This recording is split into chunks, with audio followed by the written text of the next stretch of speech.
साथियों नमस्कार, कैसे हैं आप सब लोग? मज़ामा केम छो कसा आहेस? आप सबको जय श्री राम, जय बालाजी की, जय माता दी। देखिए बहुत छोटी सी बात है, जो कक्षा आज की है इसमें हम जो है डिस्कस करने वाले हैं उन कॉमन मिस्टेक्स को जो अक्सर जज करते हैं व्हाइल टेकिंग कॉग्निजेंस इन पीसीएट केसेस। अगर गलतियां पकड़ ली तो फ़ायदा मिल जाएगा, गलतियां पकड़ी नहीं तो फ़ायदा कैसे मिलेगा? क्लियर है बात ये? इसलिए जो फैसला उन्हें करना है वो करें, पर हमारा काम क्या है कि लॉफुली हमारे पक्ष को रखना, ताकि इफेक्टिव डिफेंस को रखते हुए हम जो है राहत प्राप्त कर सकें। एक नोटबुक जो है मेंटेन कर लीजिए, इन पॉइंट्स को जो है लिख लीजिएगा और कोशिश कीजिएगा to apply the same to your case. हर केस के अपने अपने फैक्ट्स हैं, हर केस जो है यूनिक है। अगर कोई भी पॉइंट आपके काम आ गया तो डेफिनेटली आपको राहत मिल जाएगी, चाहे मिले प्रसंज्ञान की स्टेज पे, चाहे मिले सब्सिक्वेंट किसी भी स्टेज के ऊपर। डायरेक्टली हम लोग चलते हैं ऑन द बोर्ड। सबसे पहले हम लोग समझते हैं कि प्रसंज्ञान क्या है। Any idea? कुछ लोग कहते हैं कि अगर केस पे पड़ गया नंबर तो हो गया प्रसंज्ञान। कुछ लोग कहते हैं कि फाइल आ गई जज साहब के पास में तो हो गया प्रसंज्ञान। अरे भाई ऐसे नहीं होता है प्रसंज्ञान। देखिए तीन इंपॉर्टेंट स्नैरियो हैं। पहला तो है फैक्ट, तथ्य। दूसरा है वायलेशन ऑफ लॉ और तीसरा है summoning the accused to answer the claim.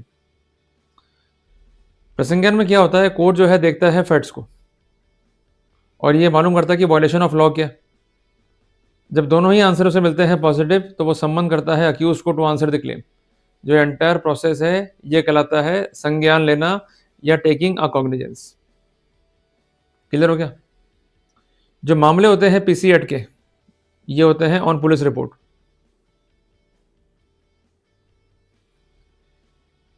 Clear हो गया? तो ऐसी स्थिति में कोर्ट को कुछ महत्वपूर्ण रूल्स को जो है फॉलो करना होगा, अदरवाइज कॉग्निजेंस जो है वो हो जाएगा इलीगल।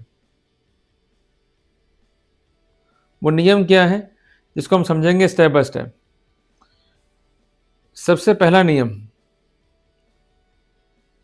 सैंक्शन को पहले देख। ये नियम है, इसको जो है नोट डाउन कर लो।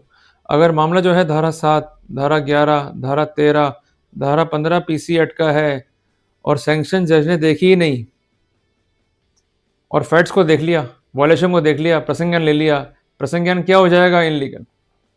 सबसे पहली बात, अगर मामला धारा 7, 11, 13 और 15 का है, जज को सबसे पहले देखना है सैंक्शन। सैंक्शन देखी नहीं तो हम यहाँ पर आपत्ति ले सकते हैं। एग्जाम्पल लेंगे, मिस्टर ए जो है एक प्राइवेट पर्सन है,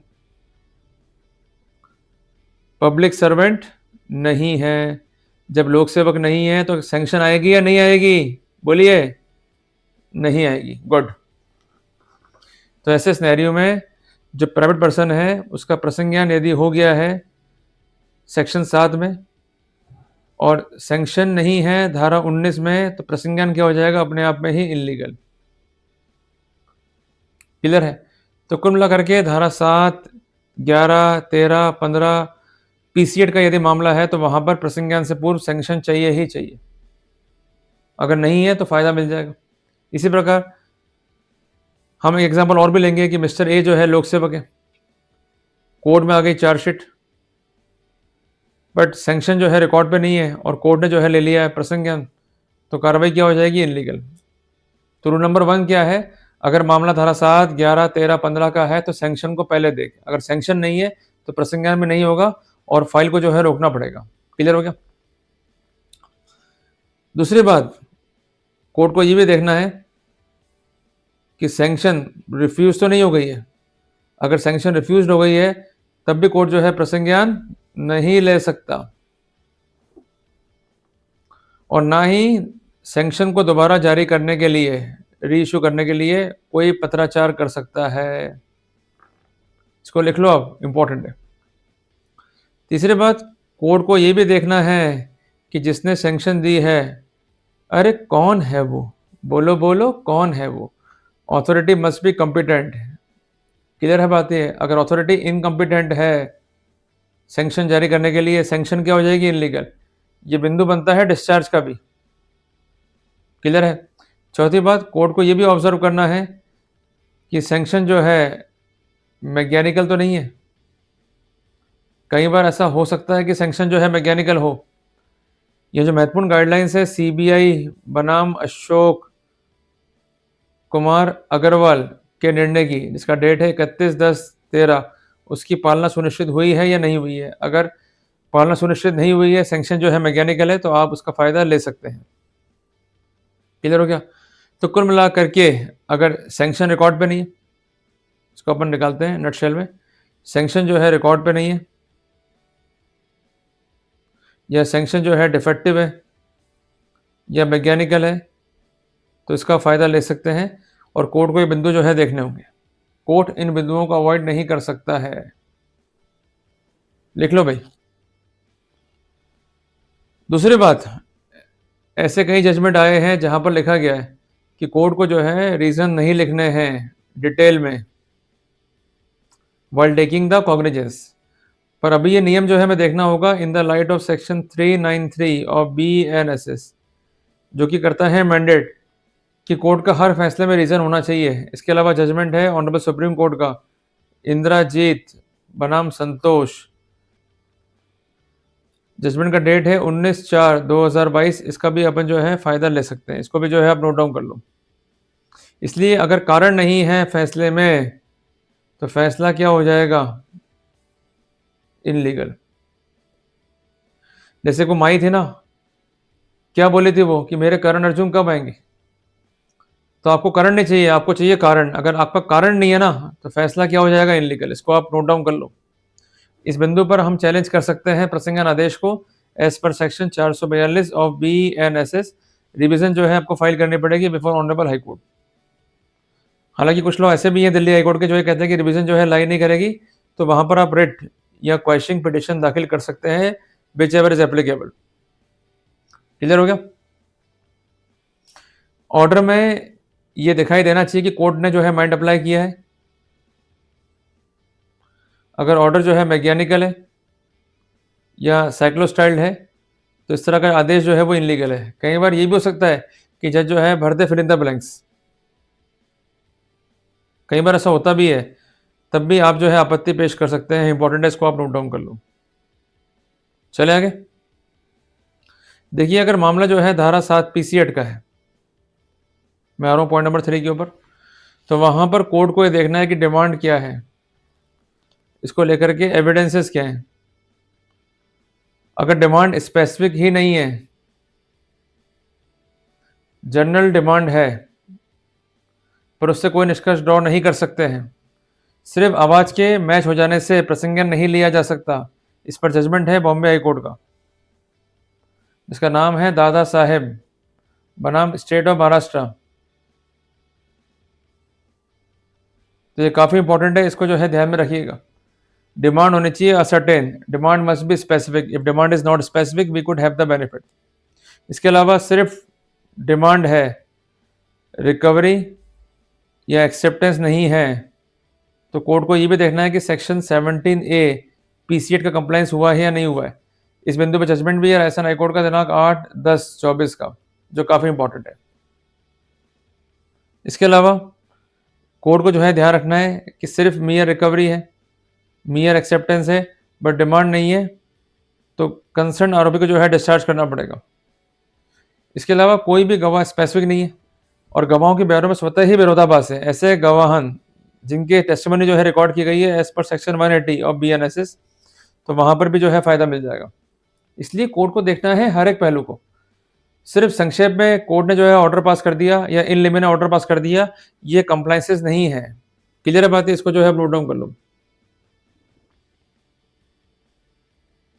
चले फिर आगे बस। इसके अलावा जो भी कानूनी कंप्लायंसेस हैं, इसको भी कोर्ट को जो है ऑब्जर्व करना चाहिए। उदाहरण के लिए जांच कर ली, मान लीजिए एसआई ने, एसआई कंपिटेंट है क्या? आंसर है नो। सेक्शन 17 में यह आवश्यक है कि जांच करेगा DYSP। अगर जांच कर रहा है इंस्पेक्टर भी, तो उसको अप्रूवल चाहिए स्टेट गवर्नमेंट का। कंसर्न IG या SP इन्हें पावर जो है डेलीगेट नहीं कर सकता है। धारा 26 BNSS का बार है। तो यही तो कोर्ट को ऑब्जर्व करना है कि वास्तव में जो कार्रवाई हुई है वो एज पर लॉ है या नहीं है। अगर नहीं हुई है तो फायदा ले जाएंगे अपन। इसके अलावा कोर्ट को ये भी ऑब्जर्व करना है कि जो कनेक्टिंग एविडेंस है वो फाइल पे अवेलेबल है या नहीं है। अगर एविडेंसेस जो है मिसिंग हैं तो कोर्ट जो है कॉल कर सकता है एक्सप्लेनेशन। और रिसेंटली एक फैसला भी है दिल्ली की किसी ट्रायल कोर्ट का, जहां पर कोर्ट ने ड्रॉ किया है adverse inference as per section 119 sub clause g of BSA। काफी इंपॉर्टेंट है, इसको आप जो है नोट डाउन कर लो। एक बात ध्यान रखना, प्रसंज्ञान के स्टेज पर कोई प्रिजम्पशन जो है ड्रॉ नहीं होगा। धारा 20 PC एक्ट का प्रिजम्पशन जो है ट्रायल का विषय है, पर प्रसंज्ञान के लिए फैक्ट्स प्लस वायलेशन की स्थिति होनी चाहिए। अगर नहीं है तो हम जो है फायदा ले सकते हैं। क्लियर हो गया अपने को? एक जो है अपन एग्जांपल लेंगे। मिस्टर ए पर ये आरोप है कि इन्होंने डिमांड किए 5,000 रुपये 1/10/2025 को from mister C. Mister A ये कहते हैं कि मैं 31 अगस्त 2025 से ही बाहर था और लौट के मैं आया 1/11/25 को।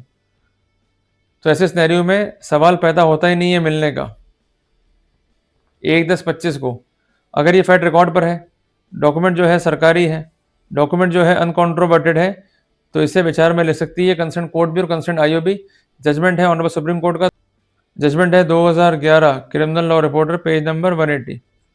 तो ये इंपॉर्टेंट जो है पैरामीटर है, इसमें कहा गया है कि अगर डॉक्यूमेंट जो है अनकॉन्ट्रोवर्टेड है, क्लियर है, और जिस पर कोई भी आपत्ति जो है जो अपोजिट पार्टी उसे नहीं है, और डॉक्यूमेंट के अवलोकन से दिखाई दे रहा है कि अक्यूज जो है इनोसेंट है, तो इसे विचार में ले सकते हैं। किसी व्यक्ति को गलत रूप से ट्रायल फेस करने के लिए विवश नहीं किया जा सकता।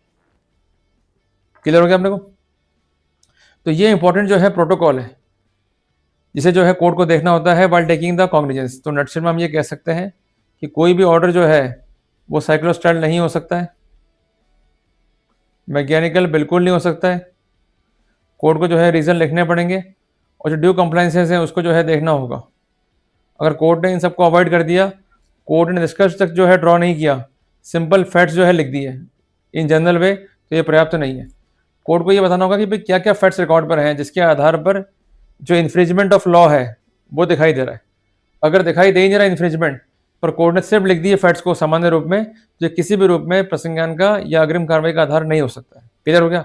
तो मैंने बहुत सामान्य रूप से आपको समझा दिया है, स्पेसिफिक कर दिया है कि जब भी आप ट्रबल में हैं तो कम से कम कानून को पढ़ें, जो कंसर्न ऑर्डर है जो उसकी लीगलिटीज को चेक करें। अगर वो आदेश इनलीगल है, अगेंस्ट लॉ है, definitely we could have the benefit. And regarding this, दो इंपॉर्टेंट पॉइंट्स हैं, इसको आप नोट डाउन कर लो। एक है सेक्शन 393 ऑफ BNSS, और दूसरा पॉइंट है जजमेंट है ऑनरेबल सुप्रीम कोर्ट का इंद्रजीत वर्सेस संतोष का, इसका डेट है 19/4/2022। इसको सदैव जो है ध्यान रखो ताकि आपको जो है ट्रबल नहीं हो और आप इफेक्टिवली जो है अपना केस पुटअप कर सको। क्लियर हो गया अपने को? तो ये सारी बातें जो बता रहा हूँ आपको मैं, इसको ऑब्जर्व कीजिएगा आपके केस में। अगर नहीं है, definitely you could have the benefit in the light of legal positions and scenarios which I specified to you. जल्दी मिलेंगे एक नए टॉपिक में।